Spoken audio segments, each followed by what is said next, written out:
안녕하세요. 소상공인 협동조합 A2Z 공동저자 주수원입니다. 네, 이번 차시에서는 지난 차시에 이어서 협동조합 운영을 위한 체크사항을 살펴보도록 할 텐데요. 지난 차시에서 경영을 위주로 살펴봤다면은 이번 차시에서는 조직을 위주로 살펴보려고 합니다. 그래서 첫 번째, 총회 및 이사회에 대해서 알아보도록 하겠고요. 두 번째, 정관 및 규약에 대해서 알아보도록 하겠습니다. 자, 이거는 협동조합의 네 가지 요소에 있어서 우리가 첫 번째 목적으로서 필요, 두 번째 수단으로서 사업, 그리고 운영 방식으로서 규칙과 회의, 이렇게 네 가지가 있는데 세 번째와 네 번째에 해당하는 내용이라고 볼 수 있습니다. 네, 본격적으로 강의를 진행하기 전에 우화 하나를 들려드리고 하려고 합니다. 네, 돌멩이 스프라는 우화인데요. 이 우화는 많은 분들이 들어보셨을 것 같아요.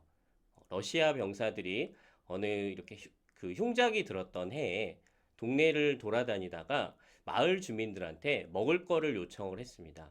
그런데 모두들 이 먹을 거를 주질 않았어요. 굉장히 야박했죠. 그래서 이 병사 한 명이 머리를 썼습니다. 나한테는 마법의 돌멩이가 있다. 이 돌멩이로 맛있는 수프를 끓일 수 있다고 얘기를 했던 거죠.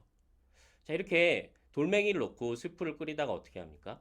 감자가 조금 있으면 좋을 텐데, 파가 있으면 좋을 텐데, 약간의 고기가 있으면 좋을 텐데, 이렇게 얘기를 하니까 저마다 집에 있던 음식들을 조금씩 가져오기 시작했습니다. 네, 결국에는 어떻게 해요?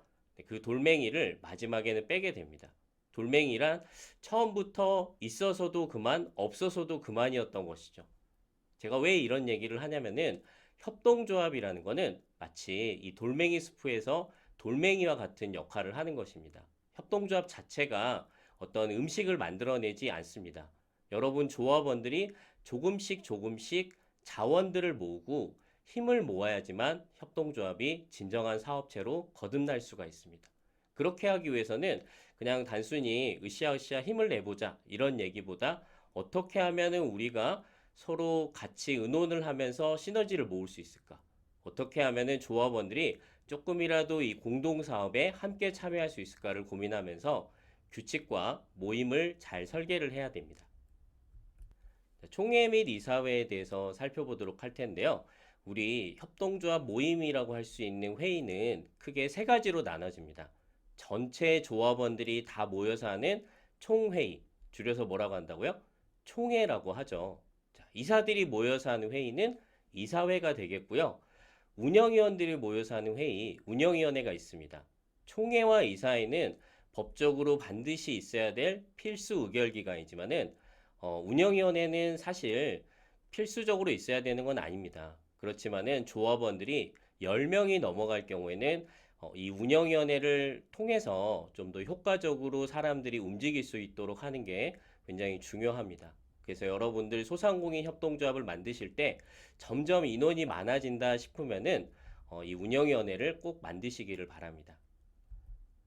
자, 총회에서는 그러면 어떤 거를 의결을 하느냐? 여러 가지 의결 사항들이 있습니다. 그래서 처음에 보면은 여러분들이 이게 한눈에 들어오지는 않을 거예요. 그래서 제가 조금 구분을 해가지고 얘기를 드리려고 하는데 첫 번째로는 과반수 출석을 해서 과반수 찬성으로 의결되는 내용들이 있습니다. 규약과 관련된 사항, 임원에 관련된 사항, 이런 사항들이 있고요. 자, 두 번째로는 특별 의결 사항이라고 해서 정관의 변경에 대한 사항, 그리고 협동조합의 합병, 분할, 해산 또는 휴업에 대한 사항, 그리고 조합원의 제명에 대한 사항이 있습니다. 이거는 과반수 출석을 한 다음에 3분의 2 이상 찬성으로 의결이 됩니다. 굉장히 중요한 내용들이기 때문에 그런데요. 자, 여기서 여러분들이 다 알지는 못하더라도 첫 번째, 정관의 변경에 대한 사항이 총회 의결 사항이고 과반수 출석에 3분의 2 이상 찬성으로 의결된다는 점을 알고 계셔야 됩니다. 왜냐? 자, 여러분들 그 사업자 등록증을 바꿔야 될 때가 있어요. 우리가 추가적으로 사업을 해야 된다 싶어가지고 사업자 등록을 바꾸려면은 뭘 바꿔야 된다고요? 정관을 바꿔야 됩니다. 그래서 이 정관을 바꾸려면은 또 뭘 해야 된다? 총회를 해야 되는 거죠. 그래서 이 내용을 알고 계셔야 되고요. 또 임원이 변동되는 경우들이 생깁니다. 임기가 끝나서 다시 선임을 해야 되는 경우도 있고 중간에 불가피한 이유로 임원이 그만두는 경우가 있습니다. 이때도 총회 의결 사항이라는 거 얘기를 드리겠습니다. 자, 두 번째 구분으로 매년 총회에서 의결하는 사항을 여러분들이 알고 계시면 좋습니다. 네 가지가 있는데요. 이 네 가지도 두 개의 덩어리로 나눌 수 있어요. 첫 번째로는 전년도에 대한 결산입니다. 그리고 두 번째로는 이제 이번 회계연도에 대한 계획을 세우는 거죠. 자, 전년도에 대해서 결산 보고서를 만들어냅니다. 뭐 재무제표도 여기 들어가겠고요. 우리 사업은 어떤 식으로 했고 또 그 사업이 어떤 결과를 낳았는지를 정리를 하는 거죠. 이 대부분은 이사회에서 이 내용을 만들게 됩니다. 자, 그런 다음에 누구한테 줍니까? 감사한테 줍니다. 그러면 이 감사가 이 내용을 바탕으로 감사 보고서를 작성을 해요. 자, 이 결산 보고서와 감사 보고서를 바탕으로 조합원들이 우리 전년도에 이런 사업을 했었고 이런 결과를 낳았구나. 조금 더 열심히 해야 될 부분이 있구나. 올해는 참 성과가 좋네. 이렇게 이해를 하는 거고요. 그 다음에 다음 연도에 대해서 사업 계획서를 짜야 됩니다. 이거를 이사회에서 역시나 만들어내고요. 그 사업 계획서가 어디에서 의결이 된다? 총회에서 의결이 된다는 거죠. 사업 계획이 있다면은 또 그에 따른 예산안이 있어야 되겠죠. 그래서 매년 총회 자료집에는 이 네 가지가 꼭 들어가게 돼 있습니다. 그리고 종종 임원에 대한 사항과 정관에 대한 사항이 들어간다는 거. 이렇게 이해를 해주시면 좋겠고요. 자, 그러면 이제 이사회에서는 어떤 거를 의결을 하느냐? 이사회에서는 앞서 얘기했던 사업계획서하고 예산안을 작성하기도 하고요. 또 총회에 올릴 안건들을 작성을 합니다. 무엇보다 중요한 거는 협동조합의 일상적인 안건들을 결정을 하는데 협동조합의 재산 그리고 협동조합의 업무 집행에 관한 사항들을 의결을 합니다. 그래서 총회가 1년에 보통 한 번 정도 열리게 되거든요. 한 번 이상은 열어야 되는데 그 이상으로 잘 열기가 힘든 경우들이 많습니다. 아무래도 조합원들이 모이기가 쉽지 않은 경우도 있고요. 그래서 이 빈틈을 이사회에서 신속하게 의사결정을 해나가는 겁니다. 한 달에 한 번 하는 경우도 있고요. 분기별로 하는 경우들도 있습니다. 이 소상공인 협동조합은 대체로 조합원 수가 많지 않기 때문에 이사회를 좀 더 신속하게 열면서 의사결정을 해나가는 게 좋을 것 같고요. 그래서 한 달이나 두 달에 한 번씩 이런 이사회를 여시는 것을 추천을 드립니다. 자, 그리고 필수적인 의결기관은 아니었지만은 있었으면 좋겠다라고 얘기를 드렸던 운영위원회가 있습니다. 이 운영위원회는 각각 내용에 따라 나누는데요. 사업을 기획하는 위원회, 또 사업을 개발하는 위원회라고 할 수도 있겠고요. 또 사업의 종류가 여러 가지가 된다면은 그 각각의 사업에 대해서 위원회를 만들 수 있습니다. 자, 이럴 때 조합원들의 역량이 다양하잖아요. 어떤 사람은 숫자에 밝은 사람이 있고, 또 어떤 사람은 홍보를 잘하는 사람이 있고, 또 어떤 사람은 조직 관리를 잘하는 사람이 있고, 이런 각각의 사람들을 이 위원회에 따라서 배치를 하는 게 되게 중요합니다. 그리고 위원회의 장은 이사들이 맡는 게 좋습니다. 그랬을 때 이사회하고 운영위원회가 유기적으로 연결이 돼서 돌아가게 되겠죠. A라는 이사는 사업기획 이사를 한다. 또한 사업기획위원회의 위원장을 한다. 이렇게 해가지고 다른 위원들을 끌고 가면서 논의도 하고 의사결정을 해나가는 거죠. 자, 총회 이사회 운영위원회에 대해서 어느 정도 체계가 잡혔을 거라고 생각을 해봅니다. 자, 다음으로 의결기관 외에 집행기관이 있습니다. 의결기관이 총회, 이사회, 운영위원회라고 한다면은 이 의결된 사항을 집행하는 곳은 임원과 직원입니다. 네. 이사장, 이사들은 의결기관이면서 동시에 이 집행기관이기도 한 거죠. 그래서 이사장이 사실은 초반에 굉장히 많은 일을 하게 됩니다.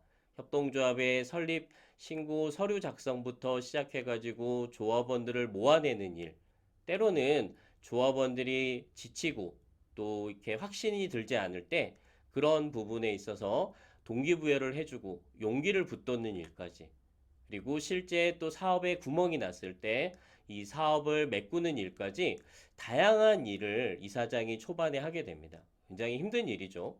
근데 협동조합은 1인 1표의 조직이잖아요. 이사장이라고 해서 더 의사결정권이 많은 것도 아니고 또 이런 헌신에 대해서 제대로 된 보상을 받기가 쉽지 않습니다. 특히나 초반에는 더욱 그렇습니다. 그래서 우리 협동조합에서는 임원들에 대해서, 그 중에서도 이사장에 대해서 최대한 활동 수당이라든지 아니면은 심리적으로나 사회적으로 보상을 하는 방법에 대해서 고민을 많이 해야 되고요. 반면에 이사장도 주의해야 될 사항이 있습니다.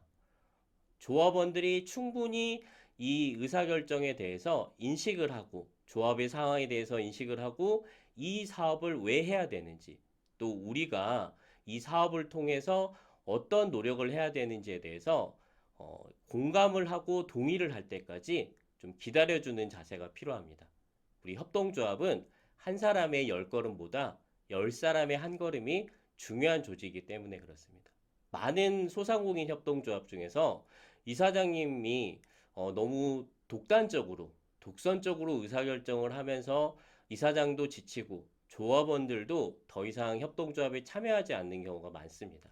그래서 이사장은 좀 힘드시더라도 조금 천천히, 그리고 다른 조합원들을 다독이면서 잘 운영을 해나갈 수 있도록 노력을 해야 됩니다. 자, 그리고 의사결정을 잘하는 방법에 대해서 몇 가지 팁을 드리도록 할 텐데요. 저기 그림을 보시면은 사실, 해석, 감정, 행동 이렇게 네 가지 단계로 나눠져 있는데요. 사람들은 다 동일한 사실에 대해서 다른 해석을 하면서 갈등이 생긴다고 합니다. 예시를 한번 봐보도록 할까요? 이사장이 이사에 대해서 여러 가지 일을 맡겼는데 거기에 대해서 계속 점검을 합니다. 그러면은 어떤 이사는 야, 이거 나한테 맡겨놓고는 실제로 내가 잘 못할 거라고 의심을 하는 게 아닌가? 라고 해석을 합니다. 그럼 어떤 감정이 들까요? 짜증이 나겠죠. 화가 날 겁니다. 그러면은 어떤 행동을 하게 될까요? 이사장을 무시하게 될 겁니다. 반면에 또 다른 이사는 이렇게 이사장이 자꾸 점검을 하는 부분에 있어서 이렇게 해석을 하는 겁니다. 아, 정말 중요한 임무를 맡겼구나. 그리고 이사장이 뭔가 도와주고 싶어서 그렇구나. 이렇게 해석을 하게 되면은 고마운 마음이 듭니다. 그리고 어떤 행동을 하게 된다고요? 협조를 하게 됩니다. 자, 여기서 중요한 포인트는 뭐예요? 동일한 사실에 대해서 다른 해석을 한다는 겁니다. 그래서 이 협동조합에서 이런 여러 가지 해석들이 뻗쳐나가지 않게 커뮤니케이션을 굉장히 잘 해야 됩니다. 또 내가 나만의 해석에 빠져가지고 다른 이사들, 다른 조합원들, 특히 이사장에 대해서 오해하는 것은 아닌지 계속 고민을 하면서 서로 진솔하게 소통할 수 있도록 노력을 해야 됩니다. 자, 두 번째로 회의를 효과적으로 운영하는 방법입니다. 회의 시간은 미리 정해놓고 하면 좋은데, 자, 우리가 회의를 하다 보면은 너무 길어질 때가 있어요. 근데 제가 또 여러 협동조합 임원을 하면서 이렇게 이사회도 하고 또 운영위원도 하고 이러면서 느끼는 부분은 사람이 1시간이 넘어가면은 체력이 급격히 떨어지는 것 같습니다. 그래서 1시간 넘지 않도록 미리 회의 시간을 정하면서 굉장히 타이트하게 나가는 게 좋고요. 자, 그러면은 또 어떻게 해야 되냐? 최대한 많은 사람들이 이 1시간 안에서 자기 발언과 자기 의견을 나눌 수 있도록 기회를 줘야 됩니다. 그래서 이사장은 좀 발언을 자제를 하면서 최대한 마지막 순간에 얘기할 수 있도록 해야 됩니다. 왜냐? 이사장이 먼저 얘기를 하는 순간 그게 정답처럼 될 수도 있기 때문에 그렇습니다. 그리고 효과적으로 회의를 하기 위해서 회의 전에 미리 회의할 내용, 참고 자료, 검토해야 될 안건 등을 공유를 하는 게 중요하고요. 자, 무엇보다 마지막으로 참여하지 않은 사람에게도 이 회의 결과를 잘 설명할 수 있도록 해야 됩니다. 그래서 여러분들 보통 카톡방을 운영을 하잖아요. 이 단톡방. 거기에 간단하게라도 오늘 무슨 내용을 얘기를 했는지를 이렇게 메모를 남기는 습관을 들이는 게 좋습니다. 그래야지 나중에 이제 다른 소리가 나오지 않게 되는 거죠. 자, 그리고 이제 다음으로 규칙에 대해서 알아보도록 할 텐데요.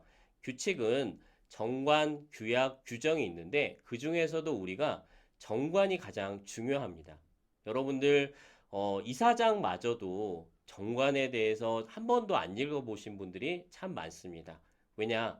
표준 정관이라고 이렇게 하나의 틀이 있고요.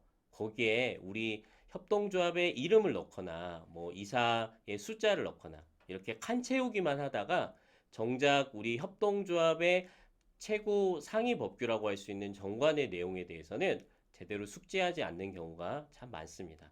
그런데 이 협동조합의 정관에는 협동조합의 사업을 집행할 때, 또 조합원들과 함께 의사결정할 때 어떤 식으로 해야 되는지에 대한 중요한 기준이 다 담겨 있습니다. 한마디로 조합원들 간의 계약서라고 할 수 있습니다. 여러분, 전세 계약을 할 때도 이 계약서를 꼼꼼히 읽어보잖아요. 근데 우리가 굉장히 많은 돈이 들어간 중요한 동업을 하는데 그 계약서를 읽어보지 않고 사업을 할 수 있겠습니까? 네, 이렇게 들으니까 이제라도 정관을 좀 보셔야 되겠다 생각이 들죠. 자, 그런데 이 정관이 또 이해하기가 어려워요. 조문이 또 70개가 넘어가고 법을 처음 접하는 사람한테는 굉장히 좀 낯선 용어들이 많이 있습니다. 그래서 제가 정관에 대해서 이렇게 얼개를 여러분들한테 이해하기 쉽게 말씀을 드리도록 하겠습니다. 자, 기본법하고 정관을 이렇게 비교해서 보면은 좋은데요. 이 기본법에는 조합원, 기관, 사업, 회계, 합병, 분할, 해산 및 청산, 등기, 감독 이런 내용들이 들어가 있습니다. 이 내용이 정관에 총 8장에 이렇게 나눠져 있어요. 그래서 1장의 총칙은 우리 협동조합의 이름이라든지 협동조합의 목적과 같은 전반적인 내용이 나와 있고요. 2장 조합원 파트, 3장 출자와 경비 부담 및 적립금 파트는 조합원이란 어떤 역할을 해야 되고 어떠한 권리를 가지는지에 대한 내용이 나와 있습니다. 그리고 4장 총회와 이사회, 5장 임원과 직원은 여러분들이 앞에서 배우셨죠. 의결기관과 집행기관에 해당합니다. 자, 그리고 6장 사업과 집행, 사업이 끝났으면 뭘 해야 된다? 7장 회계를 해야 되겠죠. 우리 앞차시에서 이 회계에 대해서 굉장히 중요하다고 배우셨잖아요. 그런 내용들이 담겨져 있습니다. 자, 그러면은 정관 조문의 하나의 예를 좀 보여드리도록 하겠습니다. 제 3조에 나와 있는 내용인데요. 조합의 책무에 대한 내용입니다. 조합은 조합원 등의 권익 증진을 위해서 교육, 훈련 및 정보 제공 등의 활동을 적극적으로 수행해야 된다라고 되어 있는데 가로 뭐라고 되어 있어요? 법이라고 되어 있죠. 즉, 이 내용은 협동조합 기본법에도 있는 내용으로서 우리 조합원들이 꼭 지켜야 되는 내용이라는 겁니다. 그래서 여기는 협동조합 7원칙 중에 5번째 해당하는 교육훈련 및 정보 제공에 대한 내용이 나오고요. 또 그 뒤에 협동조합 간 협동에 대한 내용도 나옵니다. 무슨 얘기냐? 정관을 잘 읽으시면은 협동조합의 7원칙이라든지 협동조합의 가치라든지 협동조합의 운영 원리에 대해서 자연스럽게 배울 수가 있다는 겁니다. 자, 근데 정관의 작성에 있어서 여러분들이 꼭 주의해야 될 부분이 있어요. 앞에서 한번 또 얘기했던 부분인데요. 사업에 있어서 이 사업자 등록증을 변경해야 될 만큼 사업의 종류가 늘어났을 때 뭘 해야 된다고 했죠? 정관을 변경해야 된다고 했죠. 어디에서? 바로 총회에서. 자, 그런데 이 정관을 변경하는 부분이 어디냐면은 제2조 목적과 제61조 사업의 종류입니다. 특히 61조 사업의 종류에 있어서 어떤 사업을 넣어놓느냐가 굉장히 중요합니다. 그래서 처음에 정관을 이렇게 만들어 갈 때 특히나 61조 잘 고민해가지고 우리가 앞으로도 할 가능성이 있다는 사업은 꼭 넣어두시기 바랍니다. 자, 그 다음에 규약과 규정이 있습니다. 정관이 최상위 자치법규라고 한다면은 정관보다는 아래에 있지만 역시나 총회에서 의사결정이 되는 규약이 있습니다. 그리고 이사회에서 이렇게 만들어지는 규정이 있습니다. 대체로는 규약 정도만 가지고 있는 경우들이 많이 있고요. 여러분들하고도 뒤에 어떻게 하면 조합원들의 참여를 늘릴 수 있는지에 대한 규약의 예시를 말씀드리도록 하겠습니다. 먼저 공동사업 참여를 활성화하는 규약입니다.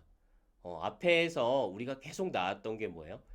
협동조합의 사업이 제대로 잘 되려면은 여러 사례들에서 나왔듯이 조합원들이 적극적으로 참여를 해야 됩니다. 돌멩이 스프 우화에서도 말씀드린 부분이었죠. 협동조합을 만들어 놨다고 해서 자연스럽게 조합원들이 참여를 하지는 않습니다. 때로는 이 조합원들을 독려하고 때로는 어떤 불이익을 주기도 하고 당근과 채찍을 잘 활용하면서 조합원들이 어떻게 하면은 공동사업에 잘 참여할 수 있을지를 고민을 해야 됩니다. 그와 관련한 이제 규약 예시 조항인데요. 한번 봐보도록 할까요? 조합의 공동사업에 대한 최소한 필수 참여 기준은 다음과 같다. 월 몇 회 이상 혹은 얼마 이상을 조합을 통해 물품을 납품할 것 혹은 구매할 것. 네. 그리고 월 몇 회 이상 모임에 참여할 것. 이런 내용들이 나와 있죠. 네, 이거는 정답은 아니고요. 여러분이 하시려는 사업에 있어서 또 사업의 종류라든지 아니면은 여러분들의 조합원들의 의향에 따라서 얼마든지 변형을 하실 수 있을 겁니다. 중요한 거는 일정한 기준을 만들고 그 기준을 충족한 경우하고 충족하지 않은 경우를 나눠서 당근과 채찍을 잘 활용하셔야 된다는 거. 그 점을 말씀드리겠습니다. 자, 두 번째로 임원의 활동비 및 실비 변상 관련 규약입니다. 앞서서 얘기했듯이 이사장 포함해서 임원이 협동조합 초기에 굉장히 고생을 많이 합니다. 그래서 경제적, 심리적, 사회적 보상을 해야 되는데, 자, 우리 사실은 돈이 제일 중요하잖아요. 그래서 가능한 경제적인 보상을 해주시는 게 중요하고요. 어느 정도 좀 협동조합이 돌아간다 싶으면은 임원의 활동비를 꼭 책정을 하기를 추천을 드립니다.